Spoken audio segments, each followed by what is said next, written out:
बिस्मिल्लाहिर्रहमानिर्रहीम। अस्सलाम वालेकुम। आज मैं आपके लिए बहुत ही कमाल की और फॉर्मेटिव सी वीडियो लेके आई हूँ जो कि आपके बहुत ही काम आने वाली है। घर में हर तरह की चीज़ें यूज़ होती हैं और चीज़ों पे जब ज़ंग लग जाता है तो वो बहुत ही बुरा लगता है, वो हमारी चीज़ों को ख़राब कर देता है और यूज़ के काबिल नहीं रहती। चाहे वो प्लेट हो, कैंची हो, बर्तन हो, कटर्स हों या खाने वाले पीलर्स हों या इस तरह की चीज़ें होती हैं जिन पे ज़ंग लग जाता है और इस ज़ंग की वजह से ये चीज़ें भी हमारी ख़राब हो जाती हैं और ना ही ये उस तरह से काम करती हैं। तो आज मैं आपके लिए बहुत ही कमाल की टिप्स लेके आई हूँ।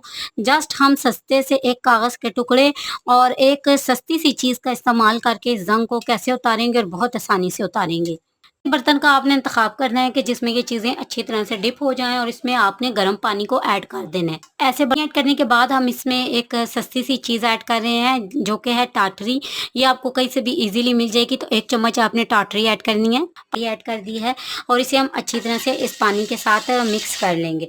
उसके बाद जितनी भी आपकी चीज़ें हैं ज़ंग वाली वो सब की सब आपने इस पानी में ऐड कर देनी है ताकि इनके ऊपर से ज़ंग जो है वो अच्छी तरह से उतर जाए। ठीक है जी। और इन्हें आपने डिप करके रख देना है तकरीबन 15 मिनट के लिए इसी पानी में। 15 मिनट आपने इसको इसमें डिप करना है, तो फिर आप अपने क्या करना है, अपने एक छोटा सा ये टुकड़ा लेना है। ये रेगमार है, ये आपको इजीली बाजार से मिल जाता है, बहुत ही सस्ता मिलता है, इतना महंगा भी नहीं है। और ये देखिए इसको आपने इस तरह से रब करना है। जैसे जैसे आप इसे रब करते जाएंगे आप देखेंगे कि जो जंग के दाग थे वो उतरना शुरू हो जाएंगे। जो आपकी कैंची, सीजर या आपकी प्लेट या कुछ भी है वो बिल्कुल एकदम नया जैसा होगा। तो आपने इसे अच्छी तरह से रब करना है और यहाँ पर आपने कुछ भी नहीं करना, बस इस टुकड़े को आप इस तरह से रब करते जाएंगे इस पूरी कैंची पर, तो ये सारे दाग खुद ब खुद उतर जाएंगे। ये देखिए कितनी अच्छी तरह से इससे जंग के दाग उतरना शुरू होंगे। अच्छी तरह से मैं सारी चीज़ों को रगड़ लूँगी। सारी चीज़ों को ये देखिए मैंने बहुत अच्छी तरह से यहाँ से धो लिया। या जो रंग के दाग थे वो सारे के सारे इन चीज़ों से निकल चुके हैं। अभी आपने वीडियो को स्किप नहीं करना क्योंकि हमने एक लास्ट स्टेप करना है इन चीज़ों से। तो ये देखिए कैंची कितनी गंदी थी और इससे भी सारे दाग यहाँ से उतर चुके हैं और एकदम नीट एंड क्लीन हो चुकी हैं। तो एक बार आपने नॉर्मल पानी से वॉश करके इन चीज़ों को ड्राई कर लेना है। को यहाँ पर मैंने अच्छी तरह से ड्राई कर लिया है। अब आपने एक और काम करना है, आपने एक टिश्यू पेपर ले लेना है, उसके ऊपर आपने तेल लगा लेना है।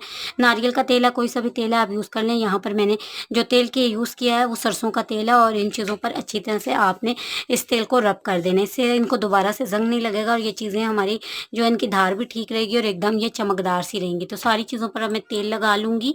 इसका पेच भी मैंने लगा दिया। अब आप सीज़र देखिए हमारी कितनी अच्छे से साफ़ हुई है और ये देखिए जो हमारा ये चीज़ें पकड़ने वाला था और दूसरी तरफ ये था हमारा कटर जो कि कितना गंदा हो रहा था। और इसकी धार चेक करें कैंची की, ये देखिए आवाज़ से ही आपको अंदाज़ा हो जाएगा कि कैंची की धार कितनी अच्छी हो चुकी है, कितनी तेज़ हो चुकी है। और जो हमारी गंदी प्लेट थी जिस पे ज़ंग ही ज़ंग था वो भी देखिए कितने अच्छे से साफ़ हुई है।